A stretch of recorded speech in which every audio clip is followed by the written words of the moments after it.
Hey guys, welcome back to another video on the Inside Spurs channel. Happy Monday afternoon. Hope you're well, hope you're having a good day and looking forward to a solid week, whatever it is that you're doing. And we're talking a little bit around kind of the debacle of the weekend and obviously what came out really from the fan reaction of the Fulham game. Kind of want to just bring people down just to a nice level ground. I think some people did a little bit of this. And let's bring you back down to a level playing field. As we're talking about an interest in another Barcelona youngster, not our first one, obviously. So plenty to talk about, plenty to get into. Just to say though, if you are new, give us a subscribe. If you're very much going to join us for the journey, and let's talk about. I'm not going to go through the game as such because we've already seen it. You've probably heard people way over the top saying that Spurs are the worst team in the world. Ange is the worst manager, Son's a rubbish captain, all that stuff. I've literally seen some of the most ridiculous things online over the last sort of 48 hours. Context is needed, and I will go to the context in a second. But also, it's just kind of, just take a chill pill. If you think we're going to win every single game, if you think we're going to come back in every single game, if you think we're going to play the sexiest football in every single game, you don't live in the real world. So if you do think that, I'm sorry, but I'm going to have to pop your bubble. You don't live in the real world. Come back to us. Come on. Come. That's it. Through the door. Look, you're not going to play your best football every single week. Man City don't. Liverpool don't. Arsenal don't. Real Madrid don't. Barcelona don't. Bayern Munich don't. You've seen it in Bayern Munich this year. Perfect example. Best team in Germany over the last however many decades, plural. Having a good season. Like, Kane scoring a lot of goals, but they're however many points behind Leverkusen in the league. So it doesn't always work like that. You remember, you sell your best ever player potentially in Harry Kane. You don't replace him with a striker. Okay, so first and foremost, you can already see there's a slight issue there. You've had for half a decade boring football, difficult to watch football with Mourinho, Nuno, Conte, Mason. Since Poch left, basically. You've got a guy that's come in now who has had to rip that all up, start afresh, bring in a whole new system, a whole new style of play, and he's having to change a whole attitude in the club. It came across the goal that, he's trying to tell people fourth is not a good place. We need to be challenging for the top. And that's going to take time. Arteta was nearly sacked in his first season. Doing pretty well now, isn't he? Klopp finished 8th in his first season. Doing pretty well now, isn't he? Pep didn't win it in his first season. Look at Man City. So if you really, really deep it and you really, really think about it, if you're sitting there and you're unhappy with Ange to the point where you're thinking it's not good enough, it's not this, and you're slagging and dragging him through the mud, you're well out of bounds. You're playing golf and you're well in the water and you've absolutely hooked it straight into the water. There's nothing wrong being in the rough, nothing wrong being in little trees.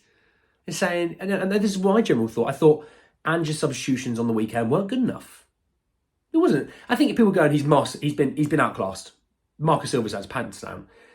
If Maddison had scored that goal or Sonny had scored that goal, we're going to half time 1-1. Whole different game. Even if they still score those other two and Werner scores that open goal, 3-2. Whole different game. Look. And people kind of going, he needs a plan B, he needs plan C, plan D. He's trying to just get plan A to work first. You can't just keep making up 4 or 5 different plans and expect them to all be perfect, all working properly. Well done, Ange, you've done it all. Your managers don't set you a project and go, can you then work these other 5 or 6 and I want them all done perfectly within months. No, you'll be sitting there going, are you actually having a laugh? Not a chance. So why is it you think of Ange as the same way? He gets paid more. Shut up. That's a rubbish excuse. He can make mistakes and you can sit there and say, look, I think he's made a mistake there. And that is perfectly fine. And that is the way it should be. You should be able to sit there and City fans do it with Pep. Liverpool fans do it with Klopp. They sit there and go, I didn't like that team. I didn't like what we were trying to do. I didn't think these substitutions were good enough, or he was too slow to make substitutions or too quick to make substitutions. And that's fine because they're allowed to make mistakes. They're human. If you're allowed to make mistakes, so are they. But I want to add to context. I want to start with Fulham a little bit because people are going, getting beat by Fulham 3-0. What a bad result. Okay. Well, they went to the Emirates and drew 2-2 with 10 men. They then beat Arsenal 2-1 at home. They beat Man United away 2-1, who then, oh, by the way, just beat Liverpool yesterday, if you didn't see that. They also destroyed Brighton 3-0 at home. Oh, well, that was only 16 days ago. So this is a team that is very, very good. I actually think Fulham are very, very good, strong. But I think this is a good team. And Marco Silva is a very good manager. And I genuinely think he's a good manager as well. They can beat people. You're allowed to lose to people. We've seen Man City lose at home to Crystal Palace. Brentford. So why is it that we're not allowed to lose like that? Oh, it's the way we lost, Andy. Yeah. Sometimes you just get beat. Sometimes you lose to the better team. It can happen. Look at Villa last week. You know, no one ever went into that game thinking we're going to smash Villa 4-0. No one did. And if you did, you're a liar. No one did. Let's talk about what we have left towards the end of the season, though. So we've got 2 games that still need to be rearranged. First is the Chelsea away fixture. Obviously, that was postponed due to them getting to the EFL Cup final. But also came up, because Man City beat Newcastle in the FA Cup, they are having to have the game rearranged by Man City. So we're no longer, potentially, going through that pretty horrific spell. The Man City game, I think they said, might be our second to last game of the season. Okay, so we'll see about that. We then, coming off the international break, we play Luton at home. We then, a few days later, go to West Ham. We obviously just drew with Aston Villa yesterday.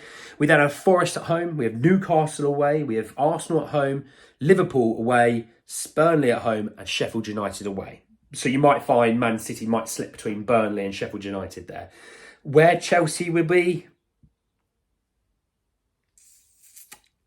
I reckon there's an opportunity that Chelsea might even be around that time as well. Not right after or before that. I think it'll probably be the week before that. So it might be between Liverpool and Burnley. That's my guess. But I also wanted to add a little bit of context with how Conte was. So when Conte left, we were actually 4th in the table, okay? We were 20 points behind Arsenal, who were top at the time. We'd won 15, we'd drawn 4, and we had lost 9. Fast forward to where we are now.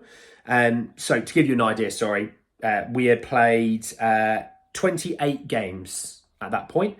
Oh, we've played 28 games now. We've won 16, we've drawn 5, we've lost 7 with 53 points compared to where we were with Conte with 49. So actually, we're in a better position already. And that was with Conte with a Harry Kane. Okay, so let's think about that. Let's keep remembering that when I talk about other things. In terms of his home record with Spurs, I will put this on screen so you can follow. We were actually 5th in the table. We had won 10 and lost 4, scoring 29 and conceding 16. And we were 5 points behind Arsenal, who were top of that table at that point. This is all at that point.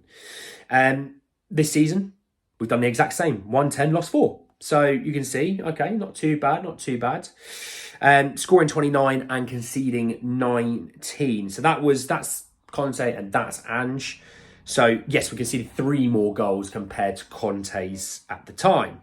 Away at that time, the away form at that time, we were 6th in the table. We were behind Brighton at that time. So we had played 14, we had won 5, drawn 4, lost 5, scoring 23, and we actually conceded 24. So we conceded more than we scored away from home. So, not great. With Ange, we've played 14, we've won 6, we've drawn 5 and lost 3, so much better already there off the mark. We've scored 30 and conceded 23. Yes, we maybe have conceded more than we've played, but we've also scored over 2 a game. So that negates that, if you know what I mean. Yes, there's opportunity to be able to be a better defensive team, and that would coincide with the fact that we've not had Mickey van der Ven for 3 months, and now we're missing him again. We've not had Romero for probably around about a month to a month and a half. Context is needed. If you had Emerson and Davies playing at centre back, you're probably going to see goals. Oh, well, at Chelsea, we should have sat back. Shut up, you're an idiot. I don't care if that offends you. You're an idiot because we shouldn't have sat back. The thing is, it's like, we sit back, what do we get? We're still going to lose. Let's be honest, we're playing with 9 men, we're still going to lose. If we went for it, which we did, and we nearly scored a couple of times, we actually learned more from that game. Yeah? Following me? Good man. So look, Ange's having a better season than Conte with the fact that he doesn't have Harry Kane, which is, would be our captain this season, England's best ever striker, potentially, depends on who you're asking. Spurs' best ever player, potentially, depends on who you're asking. So don't worry, breathe. It'll all be okay, I promise, all right? Let's talk about the Barca player anyway. So it came from Team Talk through Harry Watkinson, who said that Tottenham plus summer move for 341 million rated Barcelona sensations. Postecoglou eyes cover for trio. Don't worry. The article says, now it seems that Tottenham are planning a raid for one of Barcelona's most exciting young players, Mikel Faye, who has a huge 341 million release clause. According to Spanish outlet Sport, Spurs and Girona are eyeing a summer move for Faye, who has been extremely impressive for Barcelona Athletic this season. This is his release clause. I believe, if I remember correct in saying, in Spain, for the football clubs, each player that you have on the books is supposed to have a release clause. So don't worry. That's why release clause is 1 billion. It doesn't really mean anything. It really doesn't mean anything. He's played 24 times this season, scoring 3, played just short of 2,100 minutes, which, by the way, at the age of 19 is quite impressive. So, by the way, who he is Mikel Ngor Faye, born July 14th, 2004, so 20 when it comes to July. He's a centre-back, left footer, which obviously is quite nice. And the contract expires at the summer of 2027. So, look, I've watched a little bit of him. I was quite intrigued by what I saw. I'm not going to sit and say he's going to be a world beater, he's rubbish, he's this, that and the other. I liked what I saw. A little bit rough, probably needs a little bit of coaching and training up, but didn't hate it. I think it'd be one of those, though, you buy, you might develop, might play for under 21, under 23 football. I don't see him going straight into the first team squad, if you know what I mean. I'd say he's behind Dorrington and Phillips in that regard. One of which I expect to go out on loan next year for sure, by the way. Dorrington or Phillips, not too sure. One might be in the first team squad. Potentially might be one of those that he goes out on loan with a recall clause. If we buy another centre-half this summer, I want to make sure at least one of them is getting regular football.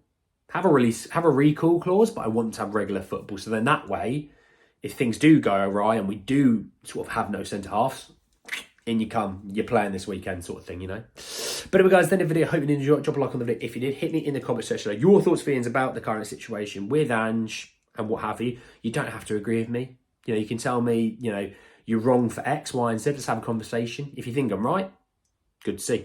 Obviously, give me your thoughts, feelings about Mikel Faye as well, and sort of my idea around Dorrington and Phillips. Obviously, subscribe to the channel if you're new and hit the notification for more. But anyway, guys, then the video. I'll see you all very, very soon. Take care, guys.